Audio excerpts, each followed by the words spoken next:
When the Son of Man cometh, shall he find faith on the earth? Lord, I believe, help thou mine unbelief. May our testimonies be as deep and as strong as that of Jacob, who, when confronted by one who sought to destroy his faith, declared, I could not be shaken.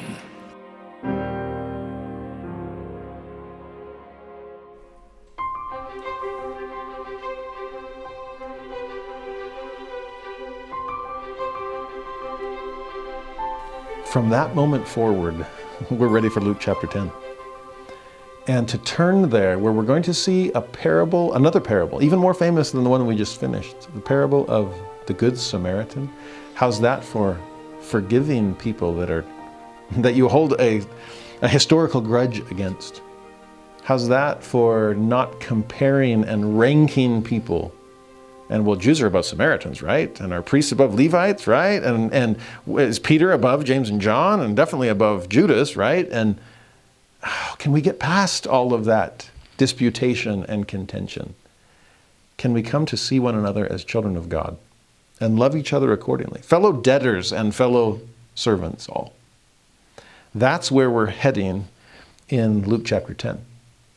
But there is a last story in Luke chapter 9 that we need to study before we get there. This will help build us some momentum, okay? Now, Luke chapter 9, based on what we studied last week, it's going to tell us about Peter's testimony that Jesus is the Christ. We saw that in Matthew 16. It's going to recount the transfiguration, which we saw last week in Matthew 17. It's going to tell of the father of the possessed boy and of the apostles arguing over who was greatest of them all. We saw that in Matthew 17 and just now in Matthew 18. It's going to talk about Jesus' return to Jerusalem, where so much of the rest of our story is going to take place.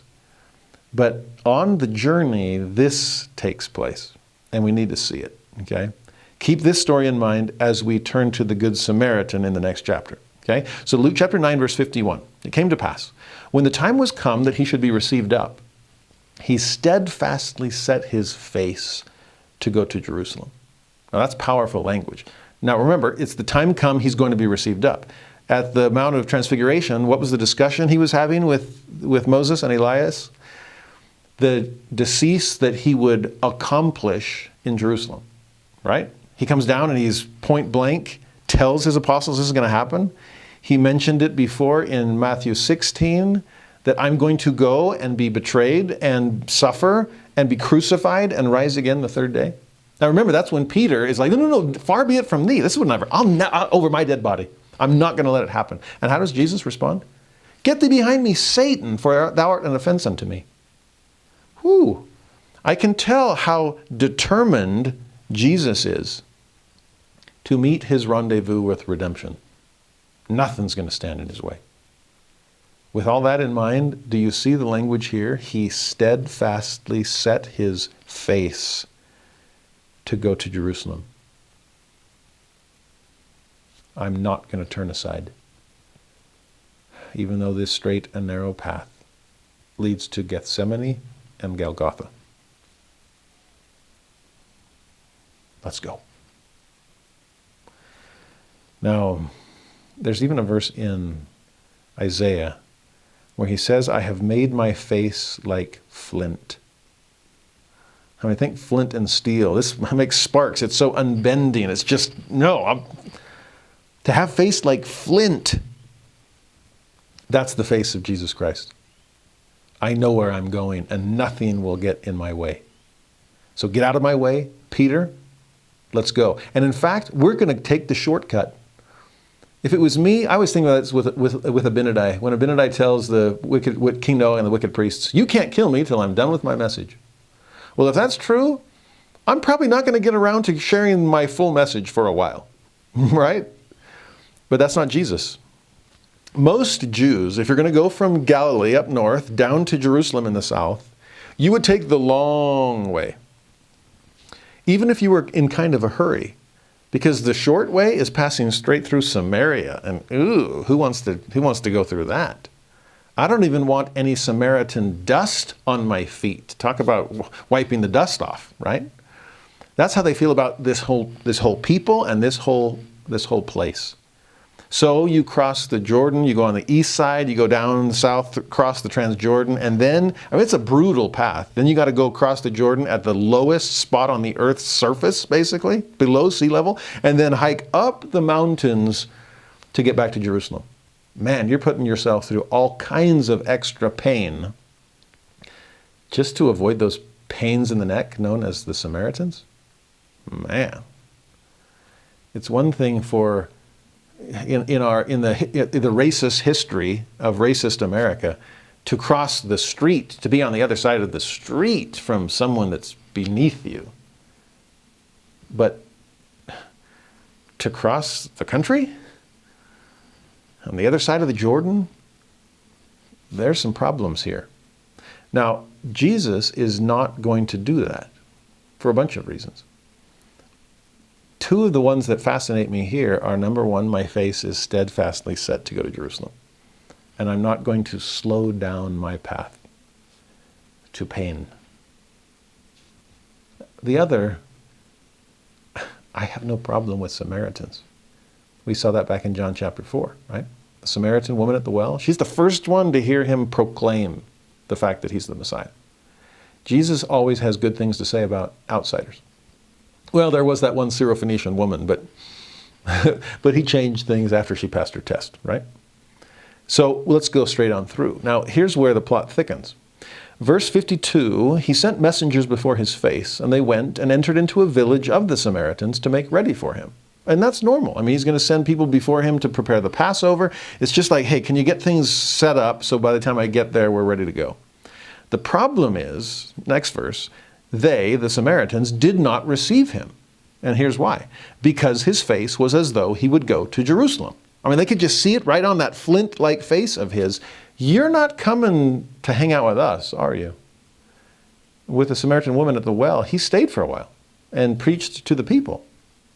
Yeah, he has no problem with Samaritans. But this time, you're not coming to us for us. You're just passing through. Sure enough, what, you reverted back to your old Jewishness, and you're just using us as a shortcut. That's it. You want a place to hang your hat for the night, and then you're not doing anything for us. You're on to your holy place, since Jerusalem is so much more important than Samaria. It's interesting that they are reacting to Jesus with pride from below, because they assume that he has pride from above, when he doesn't. I've just got a mission in Jerusalem, and it's for all of you, okay? I'm there to worship him in spirit and in truth, and to give my life for all humankind, including Samaritans. So please, can I stay here before I go back to Jerusalem? Well, absolutely not. Wow. It's amazing how pride from below reacts, even when pride from above isn't present. Well, now there is going to be pride from above, but it's not from Jesus. Verse 54, when his disciples, and not all of them, but two specifically, James and John, and we have to single them out for this. Remember, these are the two, Peter got his nickname, or Simon got his nickname, the Rock. James and John got their nicknames too. Remember it? Boanerges, which means sons of thunder. Well, thunder always follows lightning. And these sons of thunder want to call down lightning from heaven because they're ticked. And so notice, when James and John saw this, they said, Lord, wilt thou that we command fire to come down from heaven and consume them, even as Elias did? Hey, can we destroy them? Huh? Can we? Huh? They deserve it. If you remember Elijah was a smack talker, right? Elijah, priest of Baal, we got fire. Yes, we do. We got fire. How about you? And he's calling down fire from heaven, a lightning strike on the top of Mount Carmel to ignite the sacrifice. And that was only the first example. Later on, there's this story of an army coming to go get Elijah. And they just had some questions for him. But when he sees the army, he's like, God, fire, strike them. And they're consumed in an instant. And then he does it again. It's like the poor soldiers that are like, we mean no offense, no harm. We just come with a message. Please, looking frightfully up as clouds are gathering. Elijah called fire down from heaven repeatedly. And now these sons of thunder are looking for lightning of their own. Can we destroy them? These Samaritans, they're just as bad as the priests of Baal. Do they not know who you are? They are so offended for Jesus' sake. And knowing them, if they're still wrestling with preeminence, they're probably offended for their own sake too. But Jesus, nope, not offended at all. At least not offended by the Samaritans. Perhaps a little offended by James and John. Again, this is the king who's only angry and feels some wrath at hypocrisy, not the original sin. So, verse 55, Jesus turns. He rebuked them. And I love what he said. Ye know not what manner of spirit ye are of. For the Son of Man is not come to destroy men's lives, but to save them. Think back to what he told Nicodemus in John 3. For God so loved the world that he gave his only begotten Son, that whosoever believeth in him should not perish, but have everlasting life. That's verse 16 of John 3. Verse 17 is equally powerful. That he didn't send his Son into the world to condemn the world, but that through him the world might be saved. That's why I came. And so the same idea here. I didn't come to destroy. Even those who don't accept me, I'm not trying to destroy them. I'm trying to, if I can maintain higher moral ground, hopefully that will work upon the better angels of their nature. If I can turn the other cheek, hopefully they'll stop smiting cheeks. So let's just turn the other cheek, shall we? I mean, the language he used there of, you know not what manner of spirit ye are of, I love that because it suggests a certain emotional intelligence, that we can be sufficiently self-aware to know what spirit is moving us at any given time. Remember D&C 121, when he's speaking about priesthood and says, you can't just lord your authority over people. You can't force people to obey. No, it has to be meekness and gentleness and love unfeigned. And then he says, now, there may be times where you have to flex some of your authority. There may be times when discipline is required. When you have to reprove, be times with sharpness. And that sharpness means clarity, not cutting. But notice what he said. When should you do that? When should you reprove, be times with sharpness?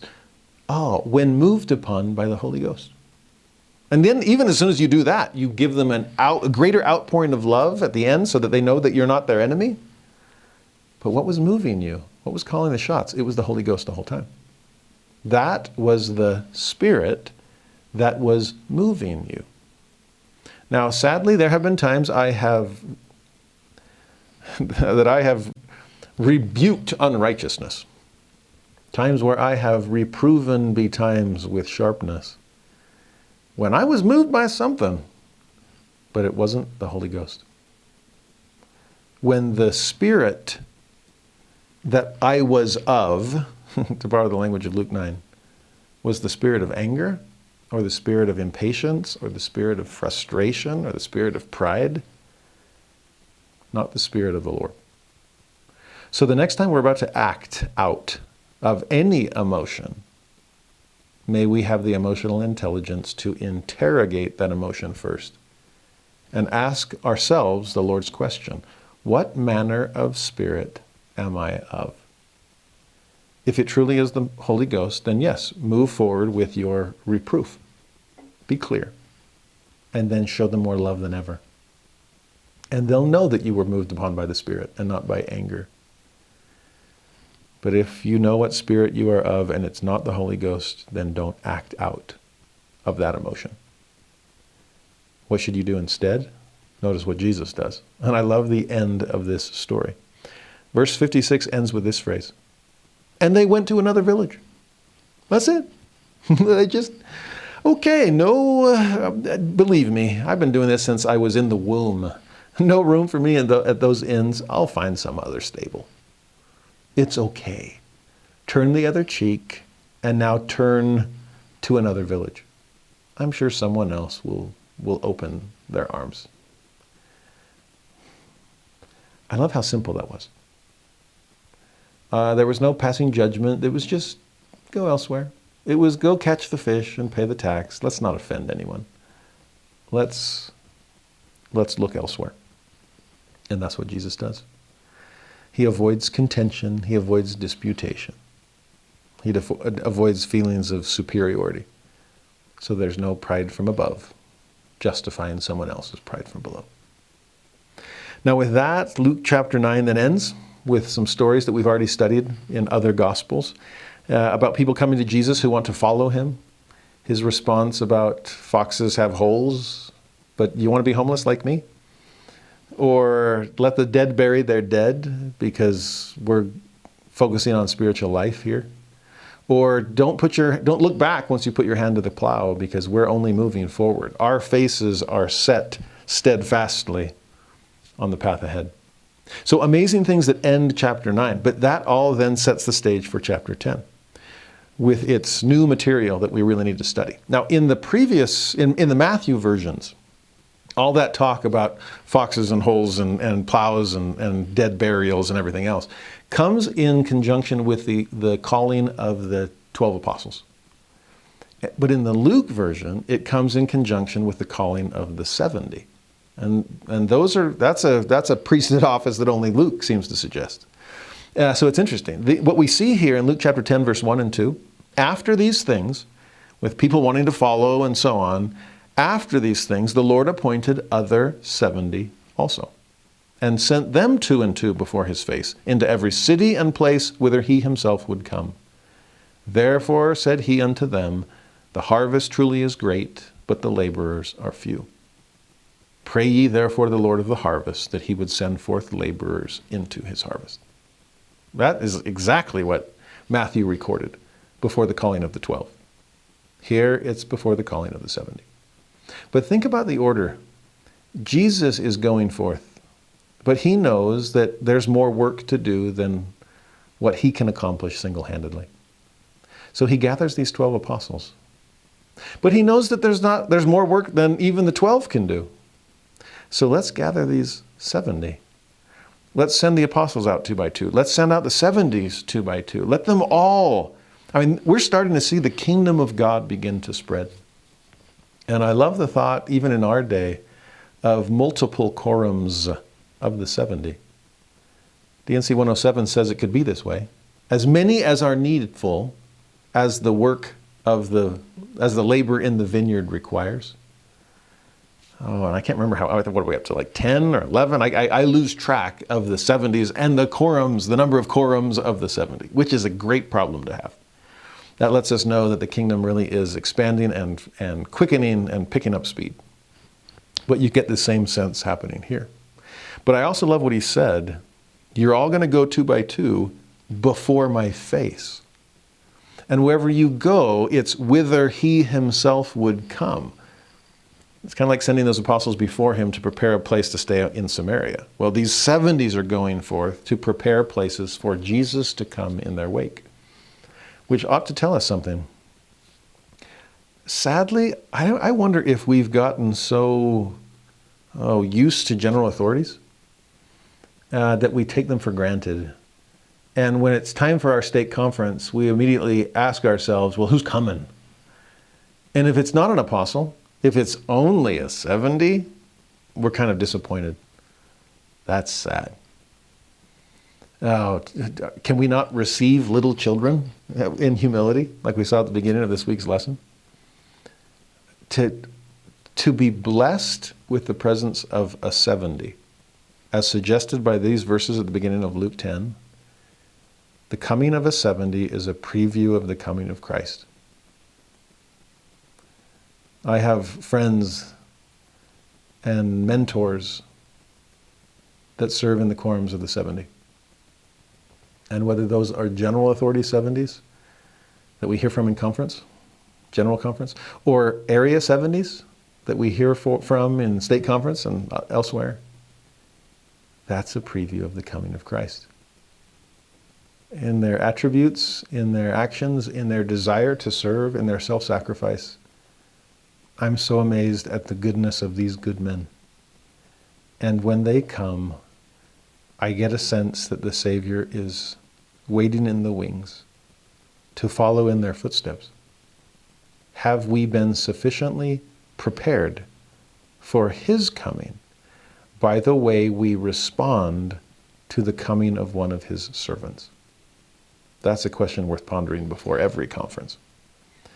Now from there, the Lord will give the 70 the same kind of counsel he gave to the 12 that we were introduced to back in Matthew chapter 10. And since we went verse by verse through Matthew chapter 10, I'm not going to go verse by verse through those things here in Luke chapter 9. It's the same kinds of concepts of you'll be lambs among the wolves, that you don't bring purse or scrip, just trust that people will provide. That when people accept you, leave your blessing. When they reject you, then wipe the dust off your feet and just keep moving forward. But then in verse 16, Jesus says this to the 70. He that heareth you, heareth me. And we're used to that. We saw it earlier in this week's material. We saw it in the oath and covenant of the priesthood, whether by my own voice or the voice of my servants, it is the same. But here, unlike those other spots, he gives the opposite. He that despiseth you, despiseth me. And he that despiseth me, despiseth him that sent me. Wow. That's pretty stark when you hear the negative version of the oath and covenant of the priesthood. That rejection of God's servants is rejection of God.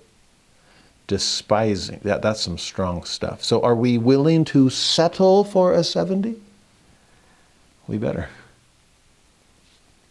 There's no settling there at all. Next, in verse 17, the 70 returned again with joy. They've been out on these missions 2 by 2, and now they're back. And they come back with joy, saying, Lord, even the devils are subject unto us through thy name. Which is shocking, because he'd specifically promised the 12 that power, but there was no mention of that among the 70, and yet they have it. And they're just amazed. It's like, wow, now remember, it's not because of you, it's because of the Lord. But it's working. And they realize that. The devils are subject unto us, not that it has anything to do with us, it's through thy name. Now Jesus responds, he said unto them, I beheld Satan as lightning fall from heaven.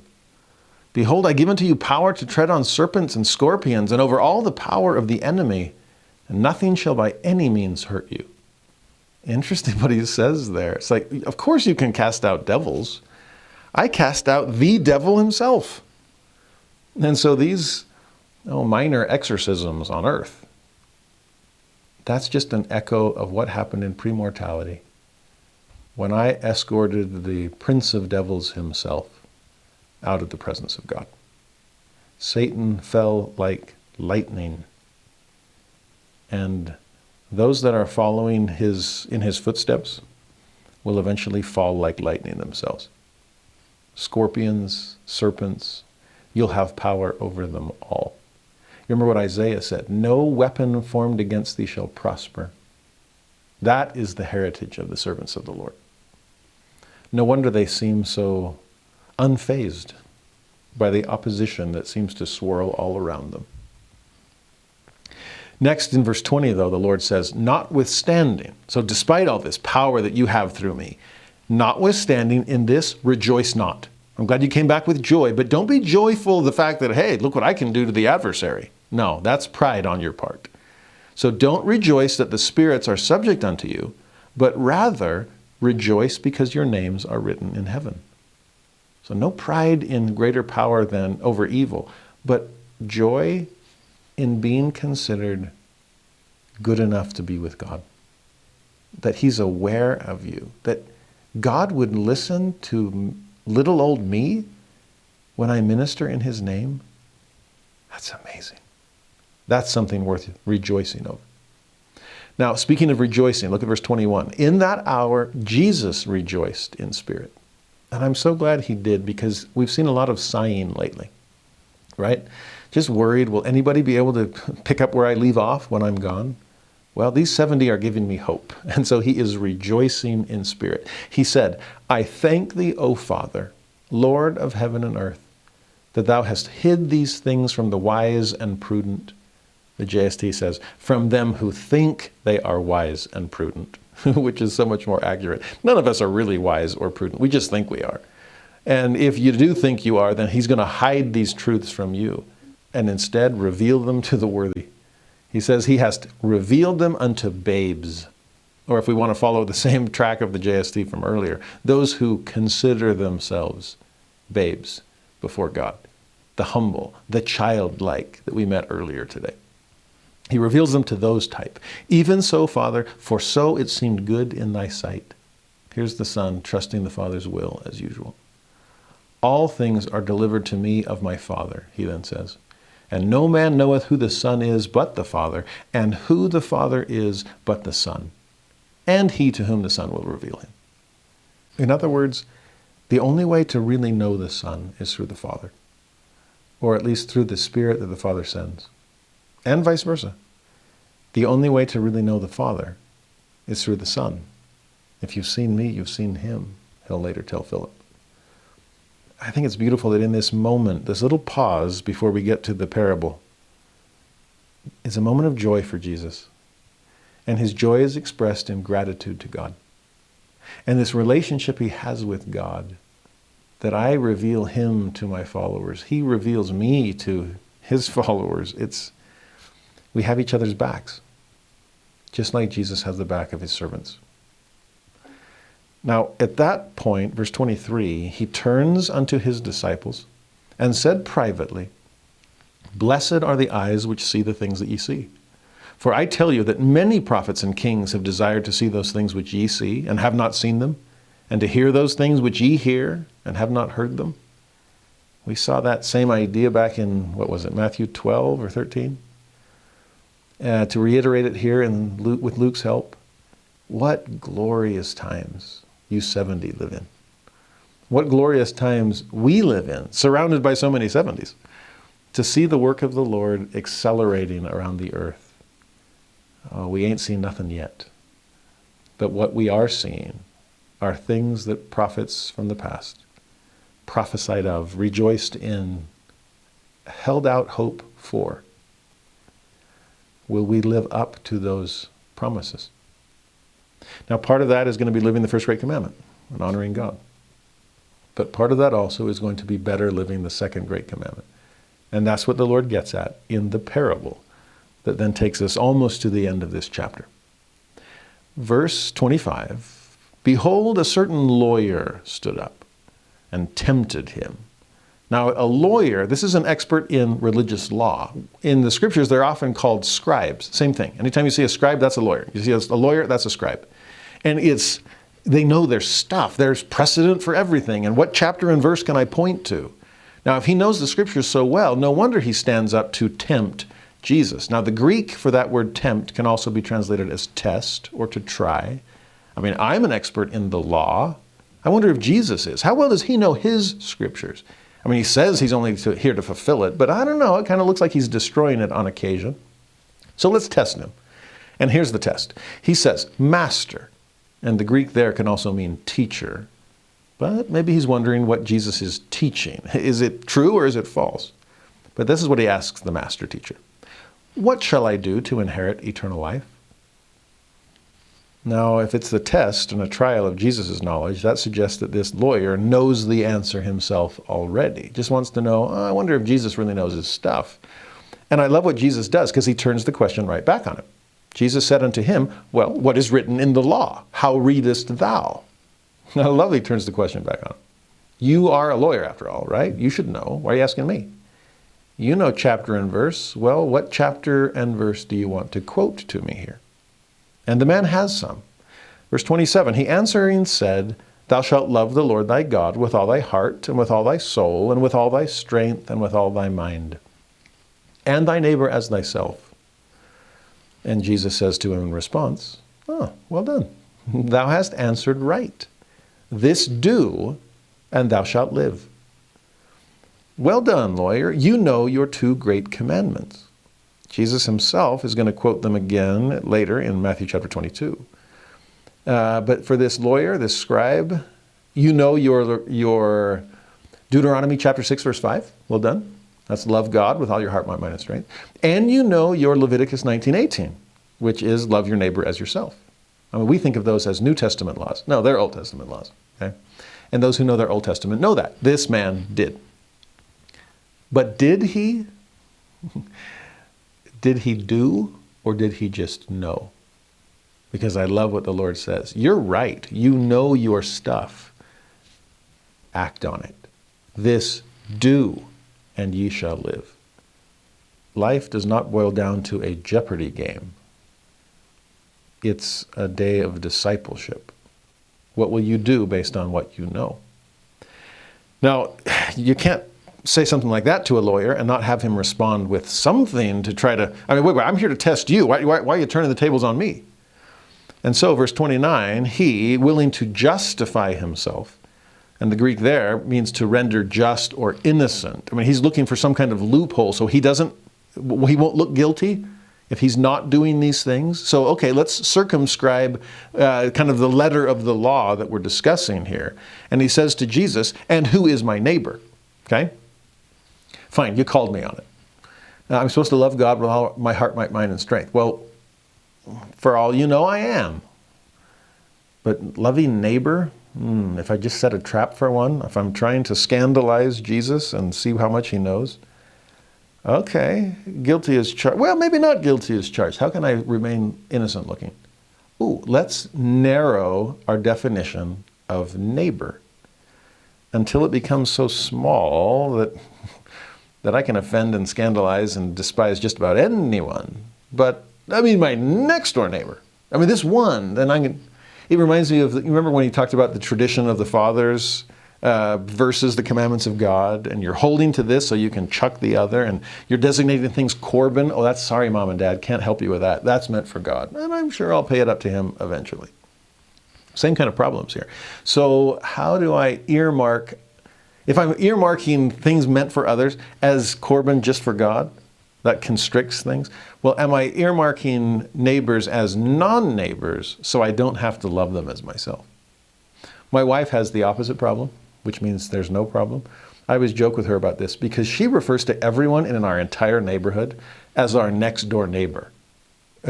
And somebody will like, hey, do you know so-and-so? It's like, oh yeah, they're our next door neighbor. And I'm like, honey, no.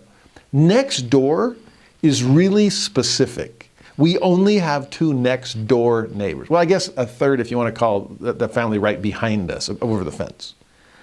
But next door neighbor is really specific. They tell them they're our neighbor. Tell them they live in our neighborhood. And my wife just always laughs. She's like, why are you quite being so technical? I'm like, well, you used the technical term. Sorry.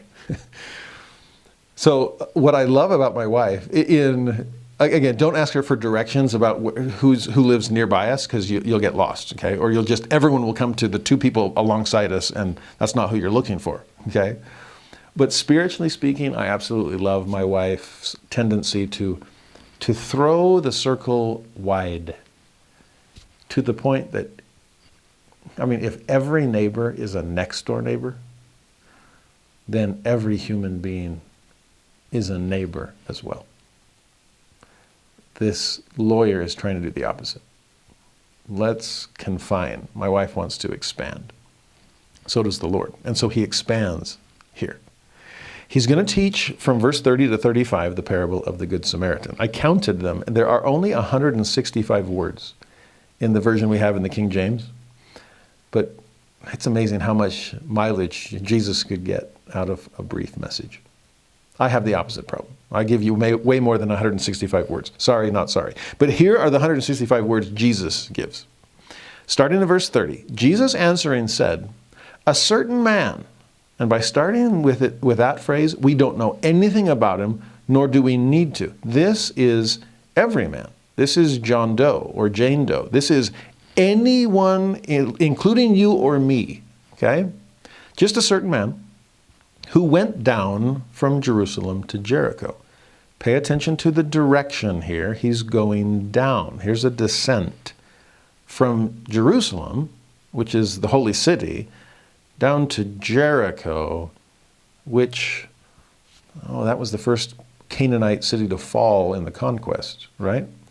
Down there by the Jordan River, beneath sea level, the city of Jericho. Well, when he's there, or when he's on the way, I should say, he fell among thieves, which stripped him of his raiment and wounded him and departed, leaving him half dead. He's been through some hard things, but he's only half dead. He's not all dead, which means there's still some hope for him. Good thing, because here comes hope riding in. Verse 31, by chance, it's just by chance. Is this a tender mercy? Is this just luck? And if so, is it good luck or bad luck? And good luck for whom? Or bad luck for whom? Is this fate? Is this divine design? I don't know. It's just by chance. There came down a certain priest that way, and when he saw him, he passed by on the other side. Like we were talking before about, we got to avoid Samaritan territory. Let's go across the Jordan and then come up from Jericho to Jerusalem. Well, he's not going to cross the river, but he's going to cross the way. And so this certain priest passes by on the other side. He's not alone in that, because a little later, likewise, a Levite, when he was at the place, came and looked on him. So at least he comes a little closer and starts to examine this poor soul, this victim. But having come and having looked, still, he passed by on the other side, just like the priest had. Now, by the way, if it's a priest and a Levite, are they coming down from Jerusalem to Jericho as well? Or are they coming up from Jericho to Jerusalem? Either way, why are they on a journey?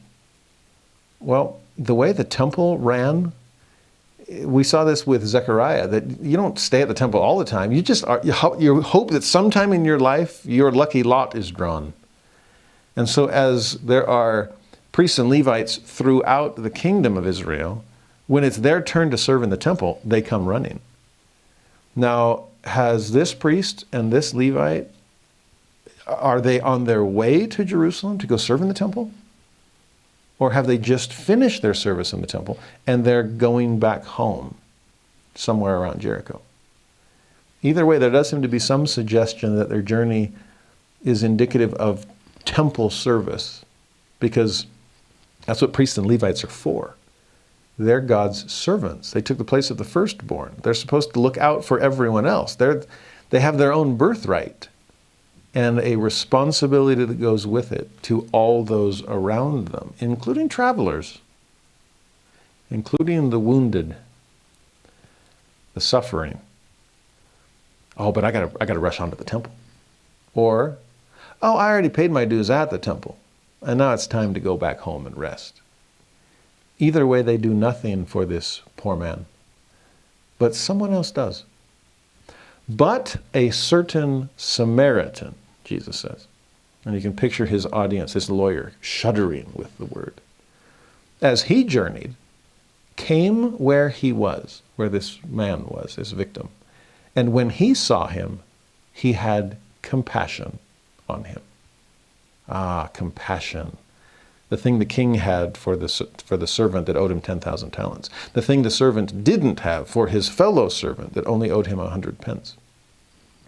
The thing the Samaritan had for this certain man that fell among thieves. And if this certain man was traveling between Jerusalem and Jericho, that it's almost certain that he was a certain Jew.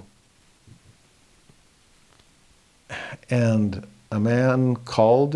two men called to serve fellow Jews, did nothing to serve him. But a Samaritan has compassion on a Jew? Really? In some ways, we've moved from high to low. We went from priest, that's higher, down to Levite, anyone from the tribe, down, way down, to, do I even have to say the word? To a Samaritan. Now, we call this parable the parable of the Good Samaritan. But for a Jew, that's an oxymoron. The only sentence you'd ever use with good and Samaritan in the same sentence would be to insert a phrase like riddance to those lousy. So it'd be good riddance to those lousy Samaritans. But no, Jesus said, no, it's a good Samaritan. The only one good enough to see someone in need and want to help. In fact, I love the language of this passage. If the Levite comes and looks and then passes by, the Samaritan comes and really sees. This is not rubbernecking. This isn't just look and like, oh, I wish I hadn't seen that. Especially I wish I hadn't seen it to the point that it pulled on my heartstrings. And now I'm going to feel a little guilty. But I got to rush on to the temple or rush home from the temple. I got more important things to do. And especially if this is a scary path on the road, and there were thieves here. I mean, look what this man happened to this man, and I mean, he's half dead, and I might be the next, so I got to rush. I'm sure the priest and Levite came up with plenty of good reasons. Remember, the lawyer was seeking ways to justify himself? I'm sure the priest and Levite did as well. But the Samaritan wasn't looking for legal loopholes. He wasn't looking for ways out. He wasn't trying to justify himself at all. He wasn't thinking of himself. He was thinking of this poor man. Maybe if he's been stripped, I can't even tell if he's a Jew or a Samaritan at all. It doesn't matter.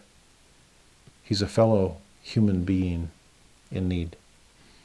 And maybe I can meet those needs. So in verse 34, he went to him. Let's get even closer. Everyone else seems to go further away, cross the path. This one, no, let's get as close to him as we can. He went to him and bound up his wounds. Let's stop the bleeding. Let's not let you get any worse than what you already are. Let's help you start turning the corner, because half dead usually leads to all dead if nobody steps in and moves it back to quarter dead and an eighth dead and then not dead at all. He bound up his wounds. He poured in oil and wine. And those are some interesting medicines. You see, wine, if it has alcohol, that's going to sting a bit, but it's going to kill germs. There's your antiseptic. And oil, that's smooth. That's going to soothe the pain. It's interesting that most people need a little bit of both. Something to kill the germ, but also something to smooth the hurt. A little justice and a little mercy. A little redemptive hurt and a lot of redemptive help. He knows just what to do with this oil and wine and gives it to this man, though that was probably not what he intended to do with it from the start. But he's willing to sacrifice his own oil, his own wine, for this nameless man that he knows nothing about. Next, he set him on his own beast. So now where does that leave the Samaritan? Walking. There's more selfless service, inconveniencing himself so that someone else can be able to move where he otherwise would not be able to. What does he do with this man on his own beast? He brought him to an inn and didn't just drop him off. He took care of him there, which means he interrupted his own journey. He probably wasn't planning on this, but do we ever plan for Good Samaritan kind of moments? Now, on the morrow, when he departed, because he was on a journey from the start, he had to get on with that journey.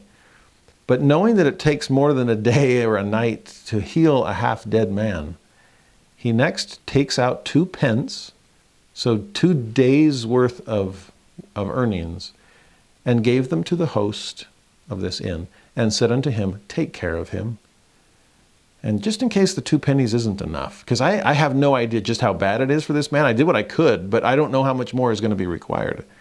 So if you need more, first take care of him, and next, whatsoever thou spendest more, when I come again, I will repay thee.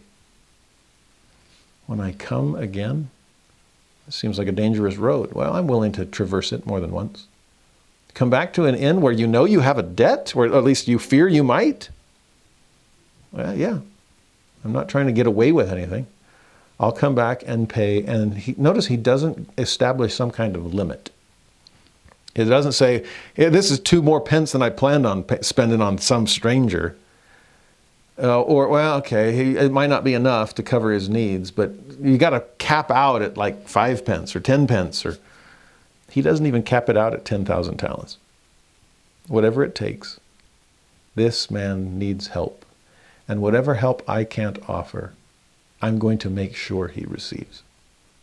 Love this. This is the parable of the Good Samaritan? No, this is the Great Samaritan. This is the Samaritan that is among the greatest in the kingdom of heaven, if we're going back to it. This is the goat Samaritan, okay? He's amazing. Now, what's this lawyer going to say about all this?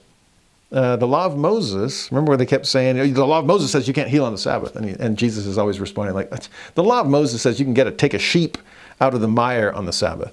And a man is worth more than a sheep. So what's this lawyer going to say about all of this? What's Jesus going to say about him? Verse 36 and 37. Jesus asks the lawyer, which now of these three, thinkest thou, was neighbor unto him that fell among the thieves? Since that was your original question. Who's the neighbor? Certainly not the next door neighbor, since Samaria, no Samaritan wants to live next door to a Jew, or vice versa. But the lawyer knew there was only one answer here. And so he gives it. He said, he that showed mercy on him. Notice he couldn't even bring himself to call him the Samaritan. That word never comes out of the lawyer's mouth. No, it's just, ew, well, he, at least he used that personal pronoun. It wasn't it, at least. But he that showed mercy on him. We could have said pity. We could have said compassion.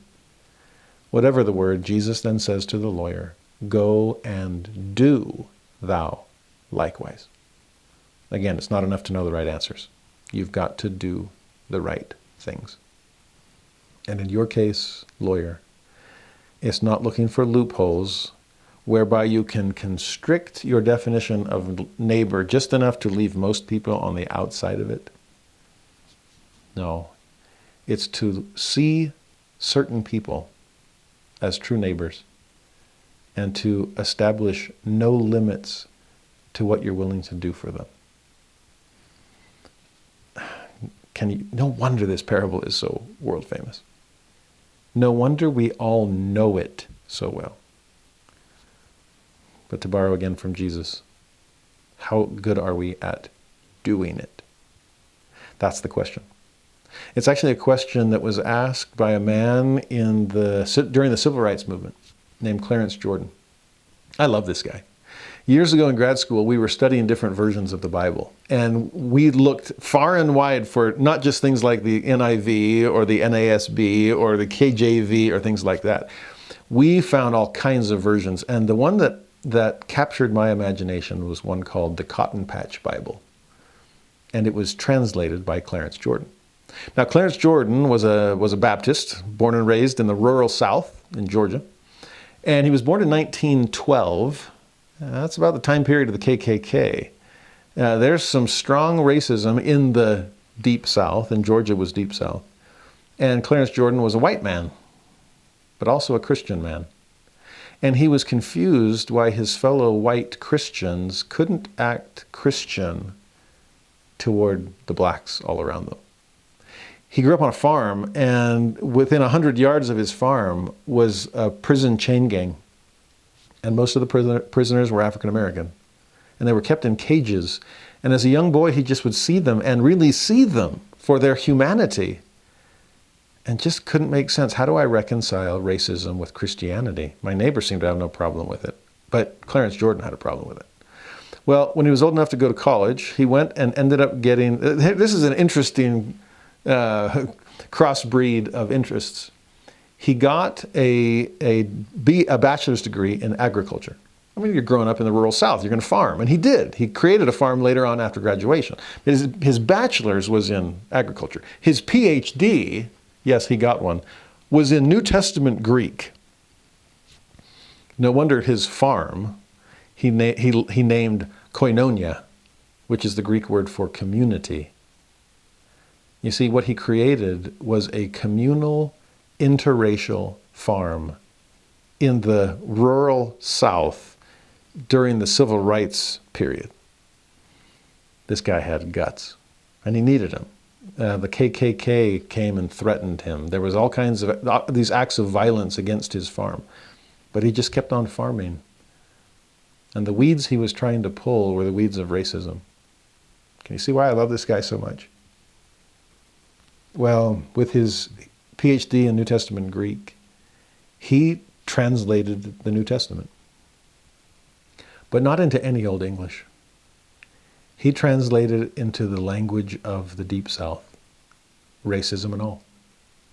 He's one of my favorite examples of translating ideas and doctrines and meaning and motivation instead of just rendering words from one language to the next.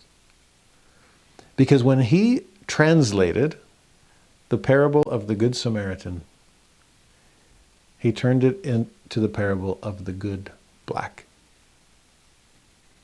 and wanted to push this parable into the faces of his fellow white Southerners, sitting there in church on Sunday, knowing the parable of the Good Samaritan, but not doing anything about it toward the people all around them that they looked down upon. You see how applicable this became in Clarence Jordan's hands? Can I read to you his version of the parable of the Good Samaritan? Here it is, start to finish. From the Cotton Patch version, one day a teacher of an adult Bible class got up and tested him with this question. Doctor, what does one do to be saved? Jesus replied, well, what does the Bible say? I should be doing this in a Southern accent, shouldn't I? What does the Bible say? How do you interpret it? Well, the teacher answered, love the Lord your God with all your heart and with all your soul and with all your physical strength and with all your mind, and love your neighbor as yourself. That is correct, answered Jesus. Make a habit of this and you'll be saved. But the Sunday school teacher, trying to save face, asked, but just who is my neighbor? Then Jesus laid into him. There's some strong emotion here, right? And said, a man was going from Atlanta to Albany, and some gangsters held him up. When they had robbed him of his wallet and brand new suit, they beat him up and drove off in his car, leaving him unconscious on the shoulder of the highway. Now, it just so happened that a white preacher was going down that same highway. When he saw the fellow, he stepped on the gas and went scooting by. Shortly afterwards, a white gospel song leader came down the road, and when she saw what had happened, she too stepped on the gas. Then a black man traveling that way came upon the fellow, and what he saw moved him to tears. He stopped and bound up his wounds as best he could, drew some water from his water jug to wipe away the blood, and then laid him on the back seat. He drove on into Albany and took him to the hospital and said to the nurse, you all take good care of this white man I found on the highway. Here's the only $2 I got, but you all keep account of what he owes. And if he can't pay it, I'll settle up with you when I make a payday. Now, if you had been the man held up by the gangsters, which of these three, the white preacher, the white song leader, or the black man, would you consider to have been your neighbor? The teacher of the adult Bible class said, well, why, of course, the one who treated me kindly. Jesus said, well then, you get going and start living like that. Did you catch that this white Sunday school teacher came close to using the N-word because that's all he perceived this black man to be? Not Jesus.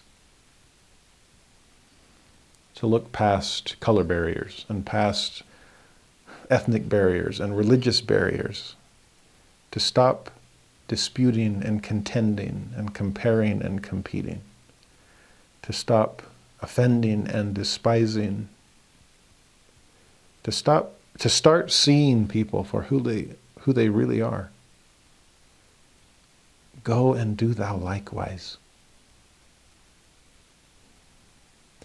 Whoever your other might be, we can be good to them.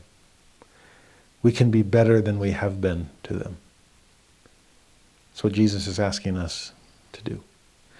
In fact, it's what he's been doing all along.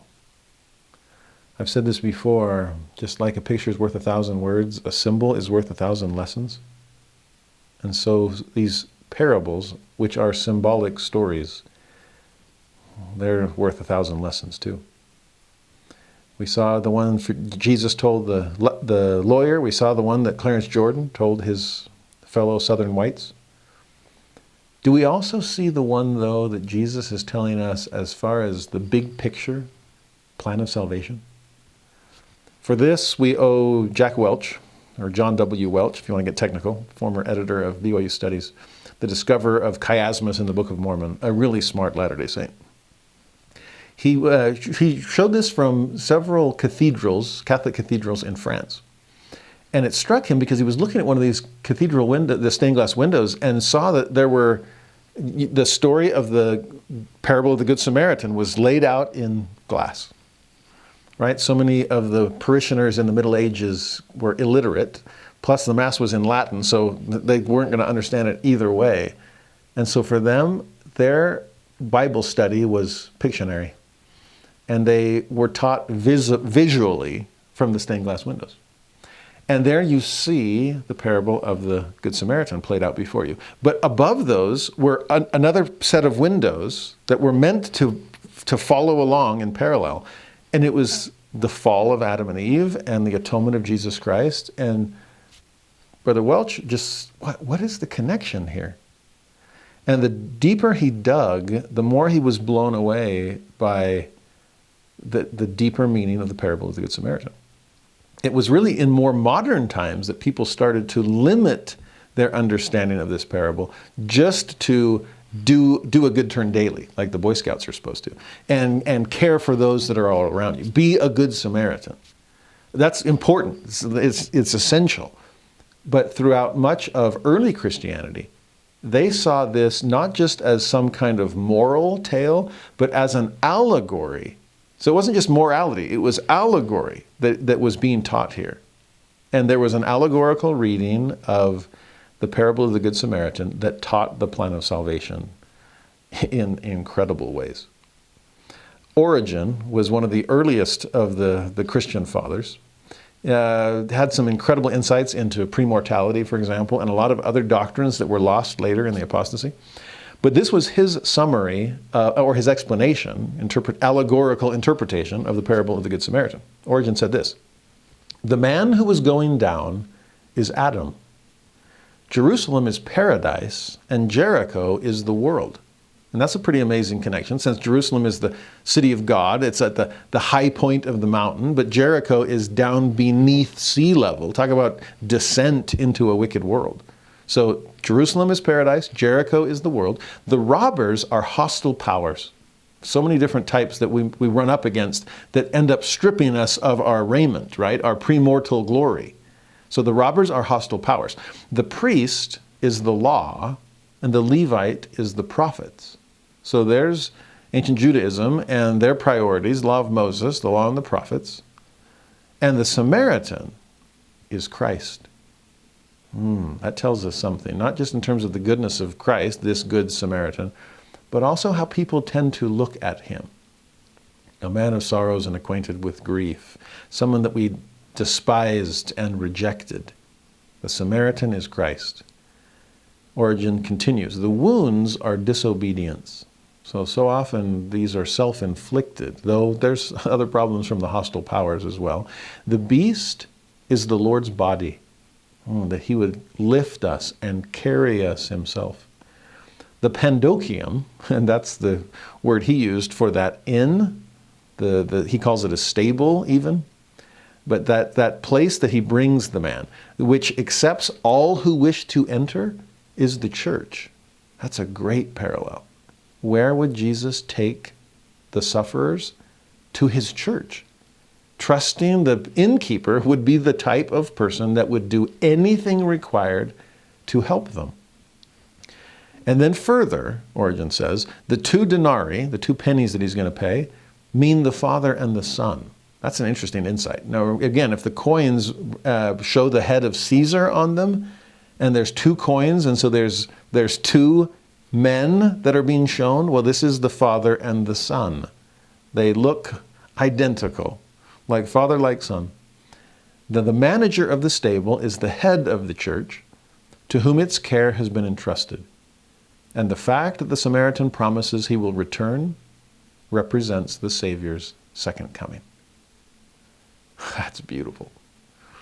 Thank you, Origen. Thank you, Window Maker, for helping us really see. And as the sunlight shines through those stained glass windows, what are we really seeing here? It even makes me rethink the oil and the wine, because those are now sacramental emblems. Gethsemane means olive press. And so the oil that Jesus pours into these wounds came at infinite personal cost. The wine, oh, that's easy now, right? Now we think sacrament.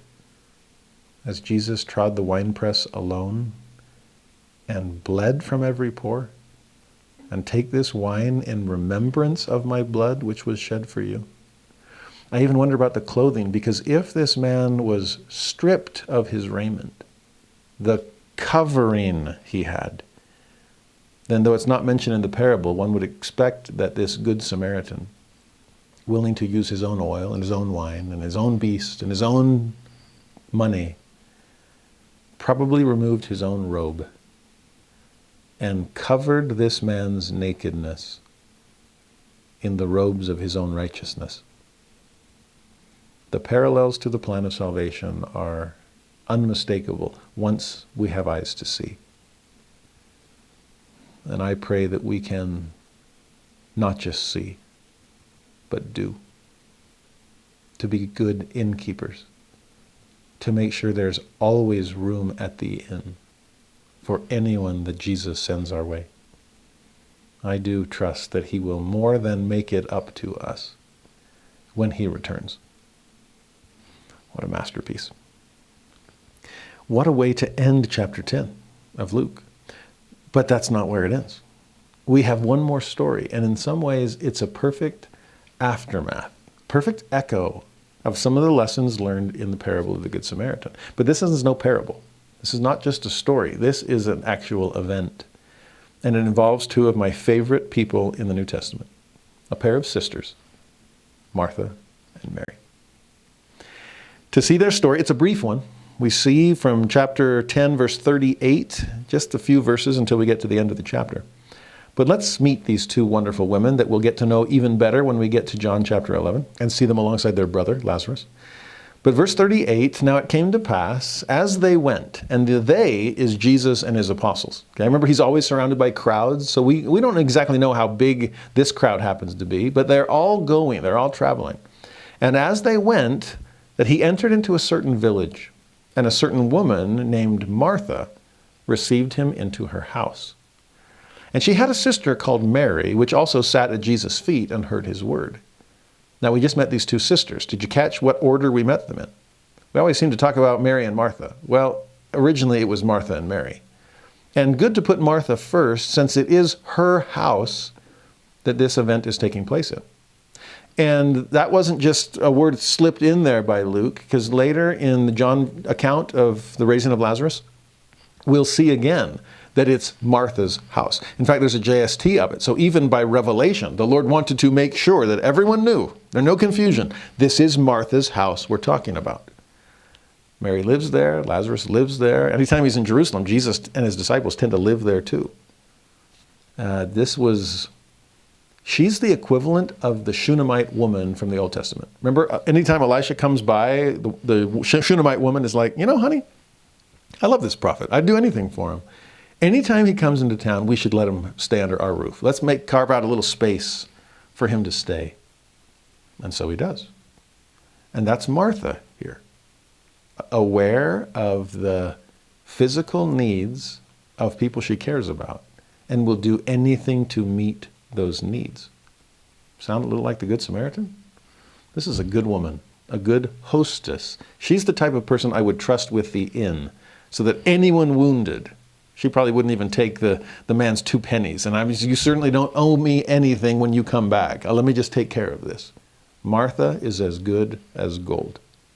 Remember that, because this story we sometimes use to rank the sisters. Well, now we're back to where we started this week. Who's the greatest of them all? Who's the greatest apostle? Who's the greatest sister? Can we get past the comparison and the competition and the contention, please? Well, we got to see a little more contention before we get there. And it's going to come between Martha and her sister Mary, who we just met also. Mary, and what do we see her in doing? She also sat at Jesus' feet.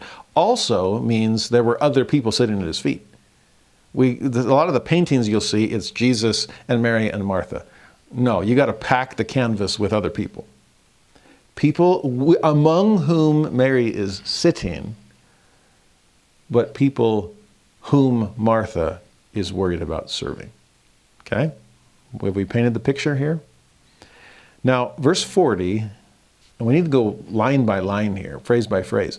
But Martha was cumbered about much serving, and came to him and said, Lord, dost thou not care that my sister hath left me to serve alone? Bid her therefore that she help me.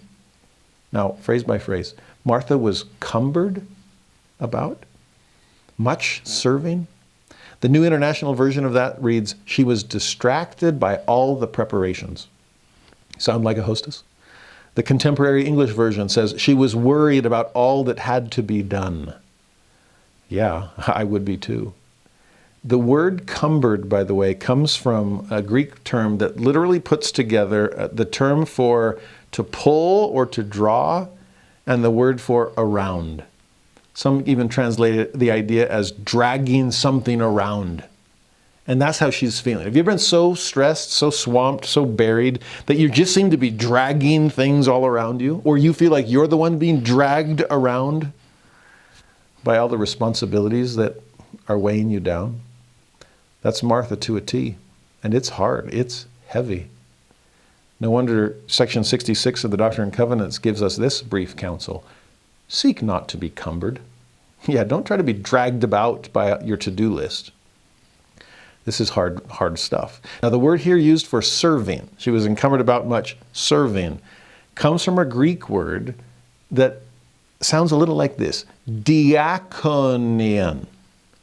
Deacon? Is that where deacon comes from? Yes. This word for service.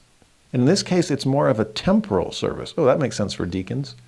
We'll meet more of them in the book of Acts, so they could be male or female, deacons or deaconesses. They helped run the temporal side of church.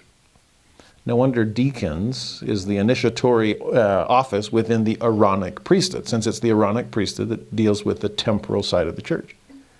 It's interesting that in some ways you can see Martha here as the original deacon, deaconess in the Church of Jesus Christ of Ancient Day Saints. And it's like it's a missionary farewell, and all of a sudden they realize, we don't have enough bread. We're going to have to multiply loaves and fishes. How are we going to get this for everybody? There's too many chairs we got to set up, and we're going to need the teachers and priests to help out, and maybe even the elders and high priests. All hands on deck. And that's how this deaconess is feeling. Martha is overwhelmed with the responsibility she feels because it's her house. It's not Mary's house. In some ways, Martha probably feels responsible to provide and serve Mary as well. And Mary had been serving alongside her. Did you catch that phrase?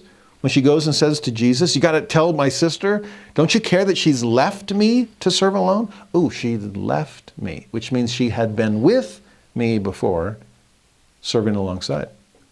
You never know when Jesus is going to come. Maybe they saw them from a distance, a cloud of dust approaching from the north.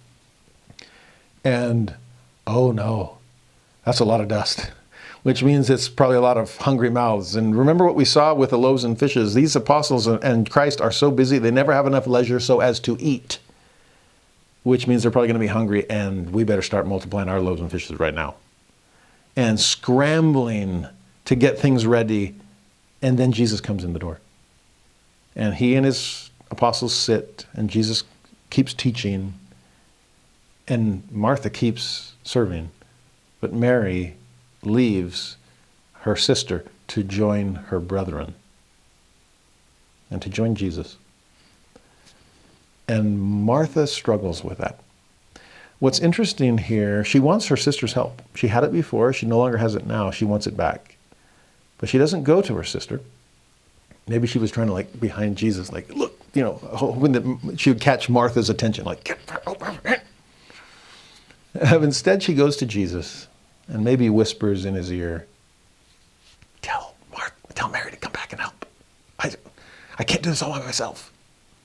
But she added a phrase that I think we need to sit with for a moment. Because the way she phrased it to Jesus, she said, Lord, she knows who's in charge here, but said, dost thou not care that my sister left me to serve alone? We could rephrase that, carest thou not that I perish. I can't do this by myself. And why are you asleep to my needs? I'm not asleep to yours. I'm doing all of this for you. And you don't seem to care. Those apostles on the boat, does Jesus not care about our lives, our danger? To this woman, does he not care about my contribution? And that might be the hardest thing. It's one thing, is he not aware of where I'm struggling? But is he not aware of my serving? Is he ranking things?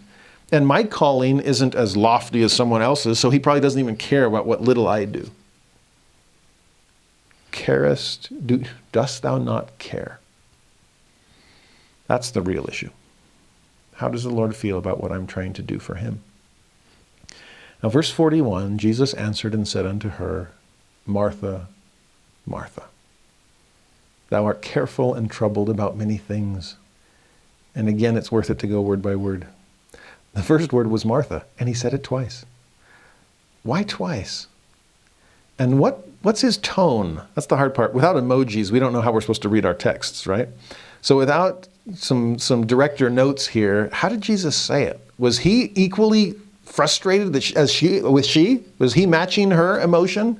Was she snapping at him like, don't you even care that she was doing this? And was he snapping back, Martha, Martha?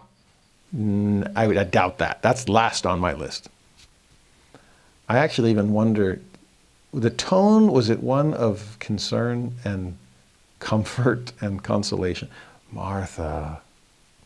I wonder how slowly he pronounced those two syllables, or how long a pause there was between those two words. Did he say it quietly the first time and then louder the second? Or was it vice versa? Was it Martha to get her attention? And once she looked at him, Martha. Or was it quiet the first time? Martha. And she ignored it because she's scrambling, trying to get some more food ready. And a little louder the second time, Martha, come here. Come here. My sweet, beloved sister, you deaconess, thou art careful and troubled about many things. You got all kinds of irons in the fire, don't you? So many things going on and things to cook, and careful, troubled. What do those words mean? By the way, back to the Shunammite woman, the parallels are amazing here. Because the phrase that was used of the Shunammite back in 2 Kings chapter 4, Elisha, realizing all that she's done for him, says to his servant, she hath been careful for us with all this care. Same idea. She's careful. So much care. So much solicitude for our comfort. She's leaving no stone unturned, no detail undone. But careful here, especially careful and troubled here, there's some worry, there's some concern. It's not just what she's doing, it's how she's doing it, okay? And what's interesting, the way it's phrased in other translations, it really opens our eyes. The New International Version, she's worried and upset. The English Standard Version, she's anxious and troubled. The New American Standard Bible, she's worried and bothered. The International Standard Version, worry and fuss. And the New Living Translation says at the end, over all these details. It's like details. I can't keep up with everything. Now, the carefulness here suggests a level of anxiety that is just too much. It's careful and troubled. It's over anxious. And the interesting thing here, we talked about this briefly in Matthew chapter 6, Sermon on the Mount, when Jesus says over and over and over, like 6 verses in a row, basically, he says, take no thought about what you're going to eat. I provide for the birds of the field, the birds of the air. To take no thought for what you'll wear. I provide for the lilies of the field. Take no thought what you'll say beforehand. Just open your mouth and it shall be filled. Now again, when we talked about that, take no thought. He's not saying be clueless and thoughtless. No, be prepared. But don't be over anxious. Don't be paralyzed by the stuff that's weighing you down and troubling you with all this worry and fuss. And it's the exact same Greek word used here for the carefulness of Martha. Martha, Martha. Take no thought for how you will provide for us. The Lord will provide whenever we need it. It's okay. Granted, He often provides for us through you, and I'm so grateful. But you don't have to be alone and feel that you're the only one that can do the things that I'm asking. There are fellow disciples and fellow servants, and they have compassion just like you do.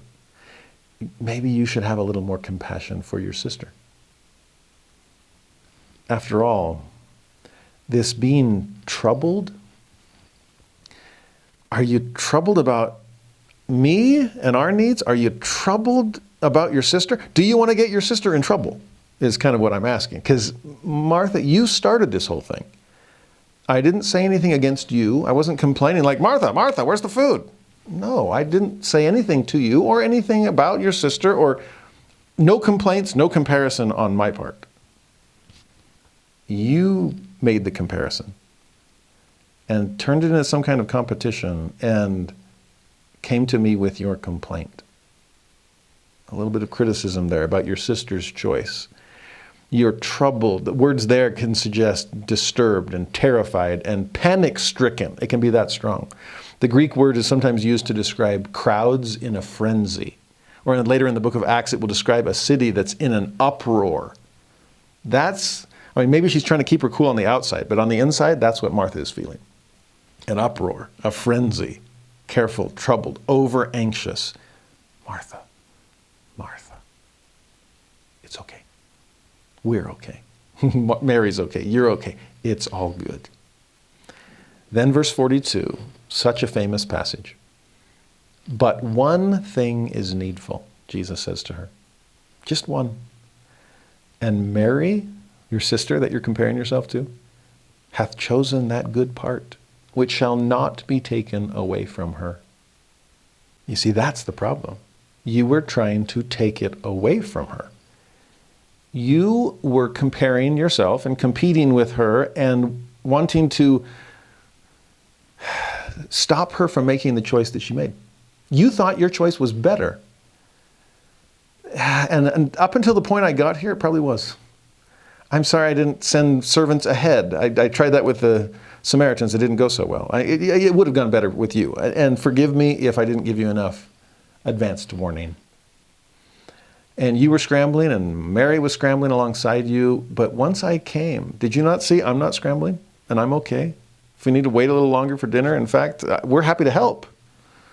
But I was in the middle of teaching something, and Mary recognized that and dropped what she was doing to come and hear. Because dinner can wait, but sometimes an important lesson can't. So do not try to take away from her choice. I'm not taking away from you your choice. Notice Mary wasn't complaining like, Martha, what are you doing? Don't you see this is more important? Get over here. Even more, Jesus didn't turn around like, Martha, do my lessons mean nothing to you? What are you doing keeping your hand in the dough? I'm trying to mix the leaven here, so get over here and watch it rise. Nope. I didn't judge you as less. I didn't judge her as more. I didn't judge. I just kind of let people do their thing. I'm just here teaching. But since you are putting down Mary's choice, allow me to raise it. And I'm not trying to raise it in comparison to you. I'm trying to raise it back to where you lowered it. I think too often we automatically assume that what Jesus said here is that Mary chose the better part. According to the King James translators, at least. No, she just chose that good part. That part as opposed to this part. Mary chose that. Martha, you chose this. That's fine. That part was good. It doesn't necessarily make it better or best. And even if it did, sometimes that's just situation specific. I'll get back to that in just a moment. And she chose that good part. It is just a part, after all. A part of discipleship is learning from me, but a part of discipleship is going out and serving your neighbor also. In a way, your sister chose to keep the first great commandment in this moment, as soon as I walked in the door. You were continuing to keep the second great commandment, which is a great commandment too. It's like unto the first. And again, maybe it's just a sense of timing, of when to pivot from one to the other. I'm not trying to take anything away from your contribution, Martha. I just wish you weren't trying to take away anything from Mary's contribution either. Now, speaking of contributions, I hope this is helping, by the way. I love these two sisters. When I teach women in the scriptures, we spend a lot of time with Mary and Martha and really wrestle with their differences. And sibling rivalry plays into this. And we saw Martha as the equivalent, the New Testament equivalent of the Old Testament Shunammite. Do we also see them as potential New Testament parallels or echoes of the Old Testament Rachel and Leah? Because those are a pair of sisters with real comparison and competition and contention going on. Remember? Well, Mary and Martha, I think so often this story is used to applaud the Marys of our world, in our lives, and encourage us to be more Mary-like in our discipleship. I know as a kid, my mom sometimes felt, or at least acted like she felt, condemned by this story. I remember one time, the house wasn't clean. And it was our fault, not hers. But she was frustrated and at one point expressed that frustration. And it was like, I can't raise children that can clean up after themselves. And what kind of a mother am I? And I was old enough at the time, I was a late teenager, that I knew my New Testament. I knew my Luke 10. And so I said to my Mom, first of all, it's us, it's not you. But secondly, I would take your Mary-like discipleship over your Martha-like concerns any day. Maybe you didn't raise us to be neat freaks. And again, that's on us, because she tried, believe me. But you raised us to care about the things of God. And for that, I will forever be grateful, Mom. I'm grateful for a mother who was a Mary through and through. I'm grateful for a wife that is a Mary through and through. And grandmas that were Marys through and through. But here's the thing. They're Marthas too. And when I look back to that time with my mother, she was an incredible Martha. And you know what? Sometimes Martha is exactly who you need. And so if you're ever, you sisters especially, if you're ever, though the story applies to brethren as well, don't get me wrong, okay? We all need to learn lessons on discipleship from these sisters, not just lessons on sisterhood or womanhood or anything like that, okay? This is a lesson for us all. But if you are sometimes feeling like your contributions are not cared for, the same as others, realize that so often it's a matter of time and timing. Because sometimes Martha is exactly who you need. Let me give you some examples. What had Jesus just taught before we shifted to this part of Luke 10? The parable of the Good Samaritan. Who was he more like, Mary or Martha? He didn't unsaddle his donkey and get off and sit down next to this poor suffering Jew and say, let me teach you some doctrine. It's like, actually, I'd much prefer your oil and wine. He didn't preach sermons to him. No, he took him to the inn and said, could you do some physical help for this man? He needs a Martha here. If Mary was at the inn, maybe she's not at the inn at all. She's off listening to a preacher somewhere. It's going to be Martha that's going to be helping this man heal. Or how about this story? Feeding the 5,000? Jesus had been Mary all day long. And the apostles thought that should have been enough. Send them away. They're starting to get hungry. We don't have anything for them. You've been providing for them. You've been giving them the bread of life all day long. So now let them go. And Jesus is like, no. Mary time is over and Martha time is now. Feed them. Let's go multiply loaves and fishes, shall we? Or one of my favorite examples, and this one's almost funny to me. We'll see it in a later week. When Jesus curses the fig tree, Okay, strange story. Jesus bringing death instead of life, that seems odd. But what's the story behind it? Well, the fig tree had leaves, but no fruit. And it says that Jesus was hungry. Now it says, here's some other details though. He's hungry, he wants figs. That sounds normal, and it should have had it if there's leaves. We'll study that story later. But two other details. This fig tree was on the way between Bethany and Jerusalem. And Jesus is walking from Bethany to Jerusalem when he passes it. Now, guess why he's in Bethany and on his way to Jerusalem? Because Bethany is where Martha's house is. It's where he would normally stay when he's in Jerusalem. In other words, he just left Martha's house. One other detail. It says it was in the morning. Now, if you just left the house where you're staying, and we're not talking like some massive journey, it's just a couple of miles, and you go from Martha's house to Jerusalem. And in the morning, when he just left Martha's house, he's already hungry?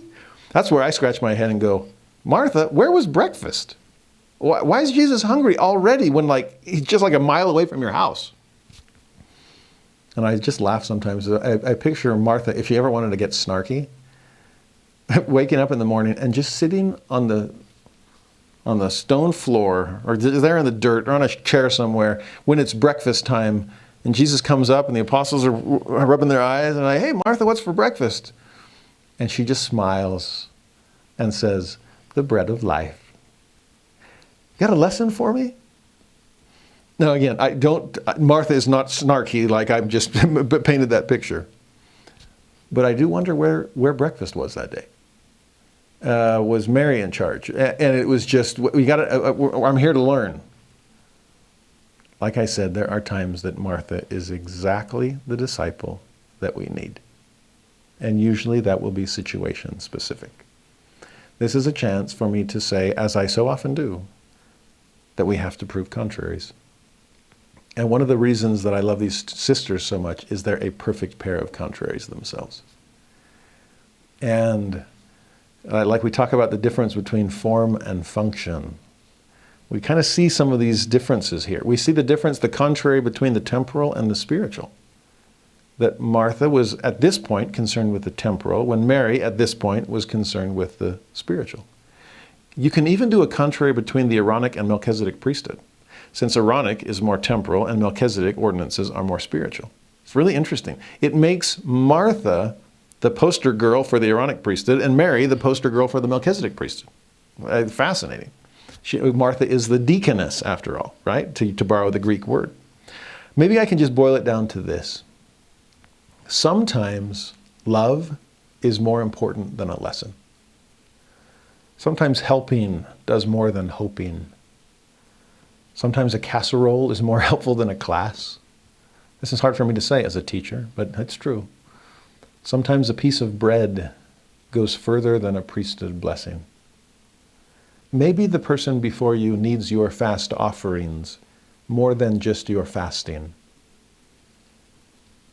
At this point, maybe service is more convincing than a sermon could ever be. Like I said, timing often is what determines which side of the contrary we need to lean into. It helps us know at this moment what is the one thing that is needful. What's the good part that in this moment would be the better or best part of whatever I could do? Sometimes it's a time to serve. And other times it's a time just to sit, to listen and learn. Is this a time to work, or is this a time to worship? The Holy Ghost will have to let you know. Is this a time for donations, or a time for devotions to be paid to the Most High? In short, is it a time for Martha or a time for Mary? My prayer for each of us is that we develop both sides, both parts, and that these two sisters become one in each of us. Jesus is the perfect combination of the two, and we need to become that as well. As I said, the Holy Ghost will let us know. The Spirit will tell us in the moment, lean more on your Martha side, or at this point, it's time for Mary to come through. We'll see more of their differences when their brother dies. They have different ways of living, and they have different ways of mourning, and both ways are okay. After all, we're not here to compare ourselves to one another. We're not here to compete. We're not here to contend. We're here to come unto Christ. And he who truly is the greatest of all is trying to help us become a little greater, a little more like him. And so if you're a Samaritan, be a good one. If you're a sister, be the best you can be.